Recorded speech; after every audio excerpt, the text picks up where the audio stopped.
Good morning students. आज मैं आपके सामने आ गया हूँ फिर से एक नई एजुकेशनल वीडियो के साथ। आई होप आप लोग के इस समय एग्ज़ाम्स चल रहे होंगे या किसी परीक्षाएं चल रही होंगी, कॉम्पिटिशन्स चल रहे होंगे। आप लोग की इस समय देखा जाए तो इस समय कई वैकेंसियाँ आ रही हैं। एग्ज़ाम्स के पॉइंट ऑफ व्यू से बहुत ढेर सारी वैकेंसीज इस समय आ चुकी हैं और जितने भी वैकेंसीज आ चुकी है, आप सभी स्टूडेंट्स, जितने भी बच्चे देख रहे हैं मेरे वीडियो को, मैं यही कहूँगा कि सारी वीडियोस को बहुत ध्यान से देखें, समझें और उसको प्रैक्टिस करें। इस समय बहुत सी ढेर सारी वैकेंसीज आ चुकी हैं। आप अपने फ्यूचर को लेकर एकदम रेडी हो जाए कि हमें क्या करना है। अब हमें इस बार जॉब लेके रहना है, इस बार कैसे भी करके मुझे जॉब चाहिए, एक सीट मुझे चाहिए ही चाहिए। तो इस गोल के साथ, इसी परीक्षा की तैयारी के साथ हम लोग अपनी एजुकेशनल वीडियो को तैयार करेंगे और एक दूसरे के साथ अपने विचारों का आदान प्रदान करते हुए, क्वेश्चंस को करते हुए सॉल्व करेंगे भैया, और ज़्यादा से ज़्यादा प्रैक्टिस करेंगे। मेन हमारा प्रैक्टिस है, प्रैक्टिस ही करेंगे वही हमको जॉब दिला सकता है। इस बार ये सभी बच्चों को ये मान के चलना है कि मुझे एक सीट चाहिए, नौकरी की एक सीट चाहिए ही चाहिए, बस चाहे जैसे। क्यों? क्योंकि माँ बाप आपके पढ़ा रहे हैं, आपको पढ़ने भेज रहे हैं। किसी कारणवश बहुत से बच्चे ऐसे हैं जो अपना घर बार छोड़ के यहाँ पर कैसे कैसे तकलीफ़ों से गुजरते हुए, एक टाइम खाना खाते हुए, बहुत सी प्रॉब्लम्स को फेस करते हुए अपनी नौकरी की तलाश में है। और एक बार बच्चों अगर आपको नौकरी मिल गई ना, तो लाइफ में फिर आपकी लाइफ सेट हो जाती है। एक बार स्ट्रगल करने की ज़रूरत है। तो आपको क्या करना है भैया, माँ बाप, देखिए माँ बाप जो होते हैं ना, वो अपने सपने अपने बच्चों में देखते हैं, क्योंकि माँ बाप वो पूरे नहीं कर पाते हैं। उनको लगता है कि मेरा बच्चा पढ़ ले, लिख ले, अच्छे से जॉब पा जाए और हमारे घर की जो परेशानियां हैं, दुख दर्द है, वो दूर हो जाए। कहीं ना कहीं माँ बाप के भी आंखों में एक उम्मीद की किरण होती है कि मेरा बच्चा पढ़ेगा, मेरा बच्चा आगे बढ़ेगा।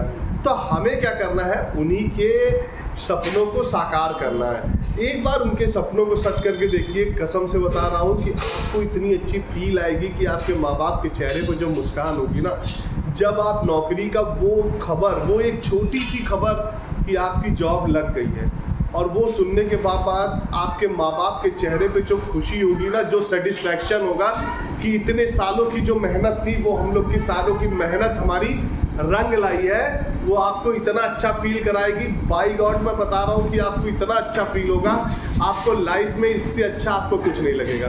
तो मैं यही कहूँगा कि आप क्या करिए, अपने माँ बाप के सपनों को साकार करने के लिए एक बार लग जाइए अच्छे से, तो आपको पता चलेगा कि आपने लाइफ में क्या अचीव किया है। तो उन्हीं की तैयारी, उन्हीं की कोशिशों और उन्हीं के सपनों को साकार करने के लिए आइए चलते हैं हम लोग एक बार अपने फिर से उसी टॉपिक की तरफ। आज हम लोग रचनाओं के पार्ट में एक और नई स्टेप्स की तरफ चलेंगे।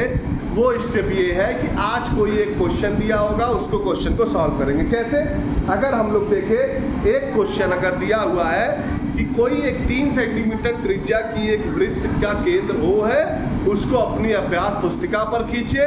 इसमें 2 जीवाएं AB और CD लीजिए जो आपस में समांतर ना हो। इन जीवाओं के लंब समद्विभाजक कीजिए, ये दोनों समद्विभाजक किस बिंदु पर काटेंगे।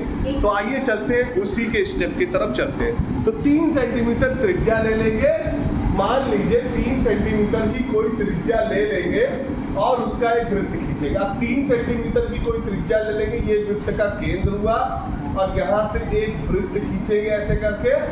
अब ये खींच लिए, मान लीजिए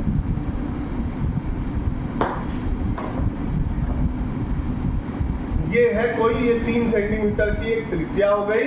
हमने 3 सेंटीमीटर का एक त्रिज्या खींचा जिसका वृत्त का केंद्र O था।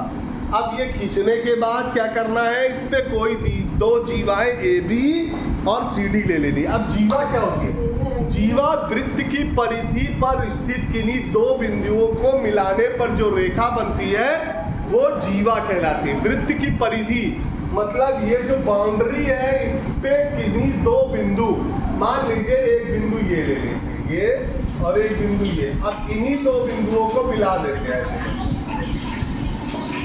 और एक बिंदु ये और एक बिंदु ये, इन 2 बिंदुओं को ऐसे मिला देते हैं। ये हो गई AB जीवा और ये हो गई CD जीवा। 2 जीवाएं वृत्त की परिधि पर स्थित 2 बिंदुओं को मिलाने वाली रेखा जीवा कहलाती है। सबसे बड़ी जीवा क्या होती है, सबसे बड़ी जीवा को व्यास कहा जाता है, जो केंद्र से होकर जाती है।